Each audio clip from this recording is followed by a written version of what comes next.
I, Mark Wanneker, am probably more of a typical married man than most guys are willing to admit.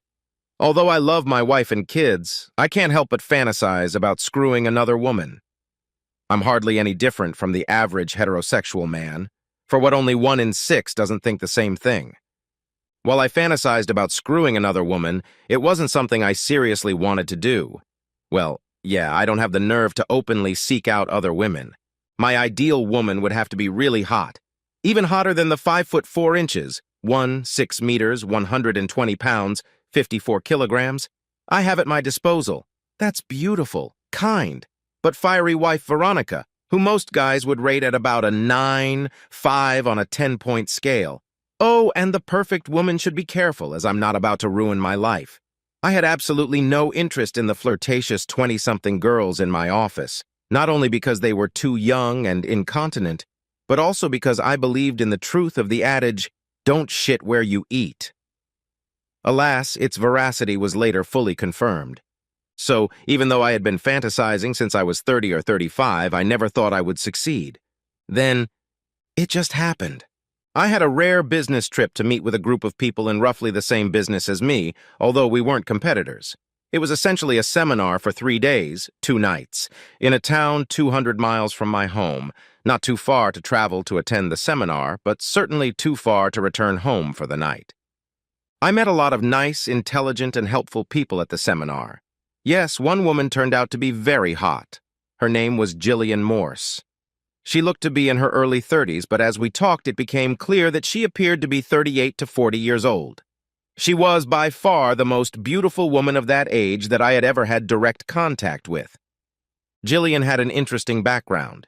She started working in the ER right out of high school and didn't go to college until she was 21 and graduated in 3 years with a business degree and other health science courses that were easy for her because of her ER experience.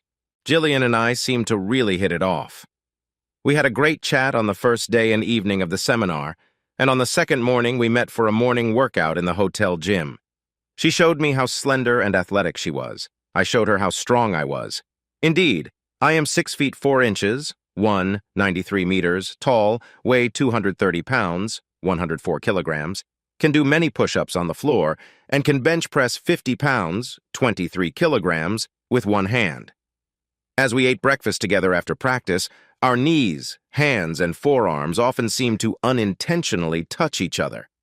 By the time an impromptu party was arranged for the second night after dinner, I was convinced that not only was Jillian a little sexier than Veronica, but she was also much taller, at 6 feet, 8 meters, than Veronica. Having her would be a completely different experience. What was also clear was that she showed as much interest in me as I did in her, and that the only thing holding us back was how much we trusted each other that a partner would remain reasonably discreet. Jillian, as I found out later, was going through a dry period in her personal life due to her husband's temporary illness. So, at an impromptu party, she lured me into a secluded corner. Neither of us had consumed alcohol, which made our candor even more surprising. "I'll be frank, Mark," she began. "We seem to have a mutual attraction, but we're wary since we haven't known each other long and we're worried about trusting each other, whether we're careful and cautious enough." I stared into her enchanting aquamarine eyes for a long time before answering. "I couldn't have said it better." "I love my husband and children, and I absolutely do not want to hurt or disappoint them," she continued. "I feel the same way about my wife and children," I replied sincerely. "Are you willing to take the risk with me? Do you think the reward will be worth the risk?" "Hell yes. How are we going to do that? Have you talked to your wife and kids yet today?" "Yeah, before dinner, and I had my room phone forwarded to my cell phone. And you?" "Yes.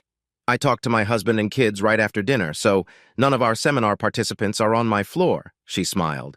"Why don't I wander around for 15 minutes after the party and then go up to my room 710?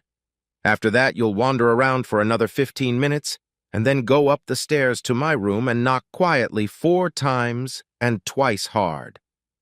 "I'll see you in half an hour after the party," I replied, squeezing her hand.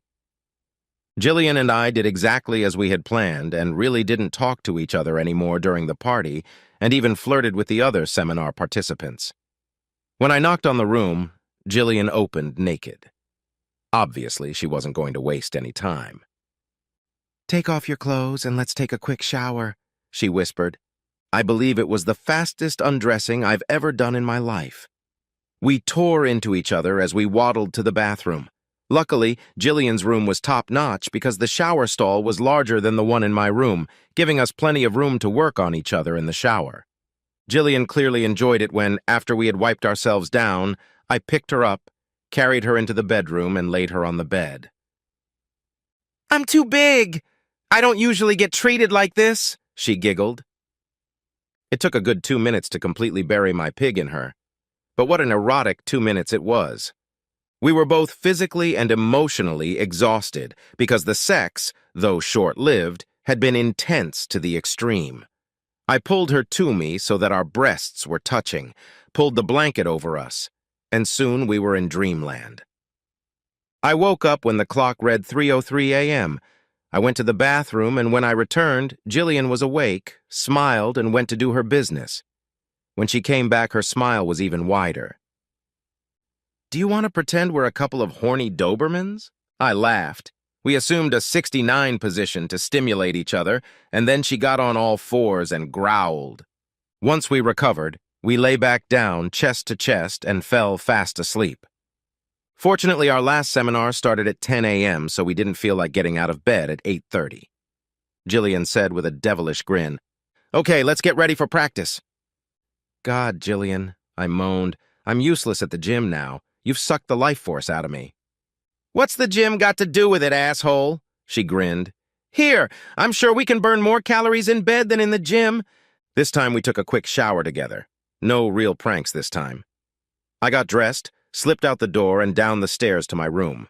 She got to the seminar on time. I was only 2 minutes late.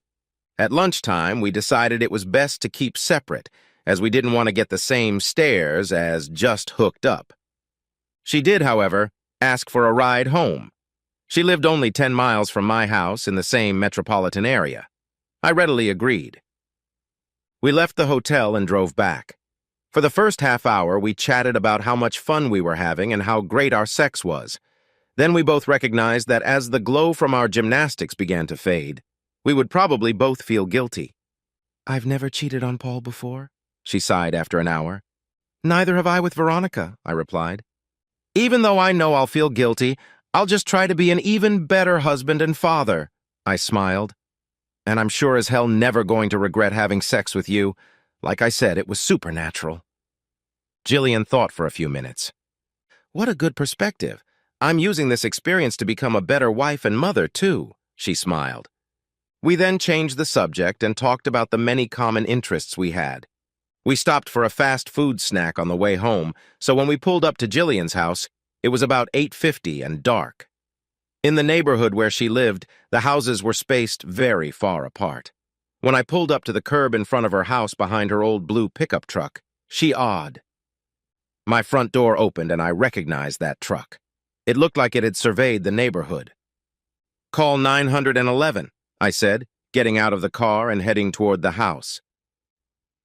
"Be careful," she moaned. When I got to the front door, I literally ran into a guy carrying a TV. He had a ski mask on his face. I grabbed him by the neck and slammed his head against the wall twice, rendering him unconscious. I heard a voice in the house, so I ducked around the corner between the lobby and what was apparently the living room. "You stupid bastard, how did you drop the TV?"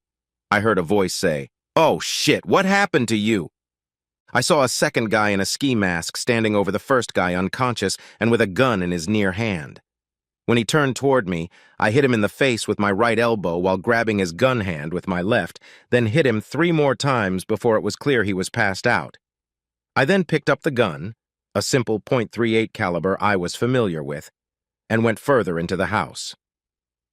In the kitchen, I came across Paul tied to a chair, gagged, with a gag in his mouth and bruises on his face. I untied his gag and whispered, "How many are there?" "2," he whispered back. Relieved, I pulled out a kitchen knife, cut his ties, and asked him where the kids were and if he was okay. "The kids are at a pajama party and I'm not too badly hurt," he replied. Then he asked, Who are you? Oh, sorry, I mumbled, clearly embarrassed. My name is Mark Wanaker. I was at a seminar with Jillian. She didn't want to get back on her flight because turbulence was predicted, and since I live only 10 miles away, I brought her home. When we saw the front door open, I went to check, and she called 911. After that, Paul went out to my car to hug Jillian. I stood guard over the two miscreants who had just come to their senses, and the cops showed up. I put the gun on the floor before the cops entered the house. Paul had already told them the basic facts and that I was a good guy, so they didn't threaten me, although I still raised my hands and pointed the .38 caliber pistol. By the time 4 more police officers arrived, the two miscreants had already been handcuffed and their ski masks removed. They were identified as the two perps with meter-long rape reports. I called Veronica, gave her the 2-minute version of the story, and told her I had to sign the report at the police station. She was worried about me, but I assured her I was fine. After Paul, Jillian, and I made our statements at the police station, I apologized to Paul for the rogue dropping and breaking the TV. He guffawed and thanked me for saving him. Nah, I'm pretty sure they would have killed or maimed me before they left, he sighed. They told me they were going to cut me into pieces after they took everything of value. When Paul stepped away, she and I had 2 minutes alone. Who would have thought that sleeping with you would save my husband? She grinned. I guess I won't feel so guilty after all, she continued, placing a quick but passionate kiss on my lips. Maybe we can do it again. I mean the sex, not the domestic drama, I smirked. Maybe, she said, shoving a piece of paper with her cell phone number in my hand. Veronica and the kids were very concerned when I came back, and relieved when it turned out I was okay. Veronica made me feel great by riding me that night, the first time in my life that 2 different and incredibly sexy women had ridden me twice in one day. I went to bed with a big smile on my face, alternately thinking about fucking first Jillian and then Veronica. After the incident at the house, Paul insisted on taking me and my family out for a picnic. Jillian and I were both a little apprehensive about coming clean about our feelings for each other, but hoped we could be discreet. Oh, and if our families got together, we might have a built-in excuse if we somehow stumbled and were caught together in the future. So we enthusiastically took it on. The picnic was great. Jillian and Veronica seemed to get along well, Paul was a stand-up guy, and our kids were about the same age and seemed to enjoy the company too. There were only 2 minor glitches. My 7-year-old boy, who looks almost like my clone and is big for his age, quickly fell in love with my 8-year-old daughter Jillian, who is almost her clone. Well, on the way home, Veronica remarked in a hard-to-read manner, I didn't know Jillian was so hot. You never mentioned it. A slightly tacky innuendo, but nothing more was said about it. Despite our obvious physical attraction to each other, Jillian and I were extremely careful about arranging new sexual interludes. Both of our jobs were demanding, and our offices were 15 miles apart, and combined with commitments to our families, we didn't have a lot of free time. We didn't do late-night work or girls' or boys' parties. However, when we did get together, it was magical. Partly as a game, and partly to assuage our guilt, the week after each of our sexual interludes, we would make a list of all the things we had additionally done that week for our spouse and children to make their lives better. Each time, we tried to be as objective as possible about which one of us did the best job, and the other would send $25 to the winner. Only once, out of 5 interludes, were we both dissatisfied with ourselves. This game and the fact that our sex life with our spouses seemed to really improve, especially the sexual attention we were giving them, really helped alleviate our guilt.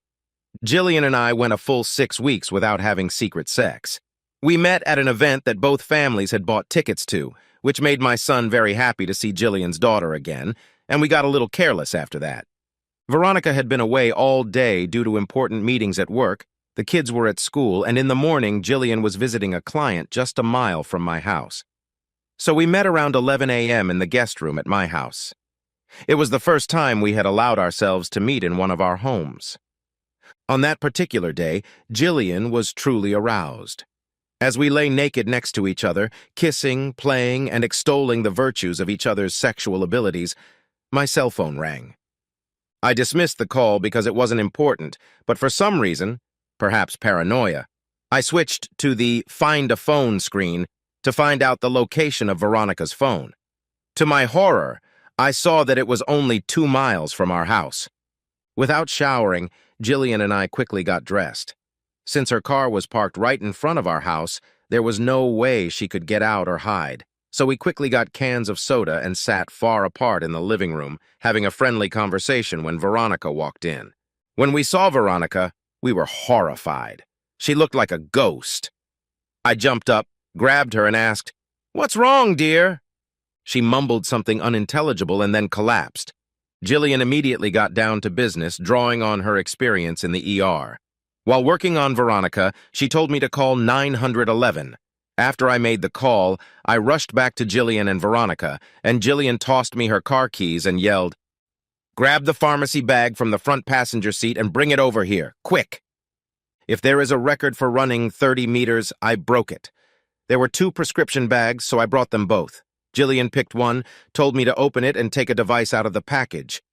I later learned that it was a bronchodilator of the type Paul used for emergency asthma attacks. I quickly handed it to Jillian, and she set to work, forcing the atomized liquid into Veronica's airway. The ambulance got there 3 or 4 minutes later. By then, it looked like Veronica would survive, but we weren't sure. Jillian told the ambulance drivers what she had done and her opinion of the problem. They gave Veronica a shot of adrenaline and then took her away. "You follow her to the hospital in your car, and I'll clean up here and upstairs," Jillian told me quietly. I thanked Jillian fervently, got into my car, and followed the ambulance. I canceled all appointments for the rest of the day and called my mom to pick up the kids from school, as I intended to stay at the hospital. Fortunately, by 6 p.m., not only was Veronica feeling better, but she was looking good. Even though she could have gone home, the doctor recommended staying the night, and we decided it was for the best. The doctor told us that if Jillian hadn't done everything necessary, Veronica would have died from an allergen not yet determined by then. A few days later, everything returned to normal, and Veronica not only experienced no lasting effects, but seemed more energetic than ever. We learned that she had gradually developed a reaction to some environmental substance in the office building. I can't pronounce the name or spell it correctly. She had gotten a large dose the day she almost died and barely made it home. She should have gone to the hospital. Her entire small office building was subsequently treated, and all traces of the substance removed to avoid a recurrence. Veronica insisted that we take Paul and Jillian out for a picnic as a thank you, just as we had when I had sort of saved Paul's life. Of course, my son was thrilled to see his girlfriend again. Just like last time, everyone loved it, and Veronica gave Jillian a necklace with a gold-plated lifeguard inscription on it. As everyone was leaving, Veronica hugged Jillian tightly and whispered something in her ear. When they broke the hug, Veronica immediately hugged Jillian's children, but I saw the look of shock on Jillian's face before she regained her composure. Afterwards, I gave Veronica a 20-minute foot massage before bed, her favorite thing to do besides making love. Once in bed, she transformed into a tigress and engaged in her newly acquired favorite pastime, riding me. We were both completely exhausted from our synchronized finishes and quickly fell asleep in our arms. Our picnic was on Saturday. On Monday, Jillian called me at work. She wasn't as chatty as usual, but instead quite serious. "Remember when you said you were confused as to why Veronica never really questioned you about why I was at your house that day?" "Yes. I wondered why she accepted, without further comment, my saying that we were just planning a surprise party for Paul," I answered cautiously. "Well, did you notice my shocked reaction when Veronica hugged me goodbye on Saturday?" "Yes, of course. What did she say?" Veronica said, "Thank you again for saving my life. Because of that, you have a pass this time. But if you ever sleep with my husband again, no one can save you." Jillian exhaled. Such was the end of my happy affair with Jillian. Of course, it was a happy accident because she definitely saved my wife's life, and I probably saved her husband from death or injury. I thought of Jillian often afterward. My memories were always pleasant, but Veronica made sure that I was constantly sexually satisfied. However, I never cheated again, and I think Veronica trusts me now. We see Paul and Jillian all the time, and will continue to see each other for many years to come. Why? Because 15 years after I met Jillian, my son married her daughter. So now we are related. That's what happened.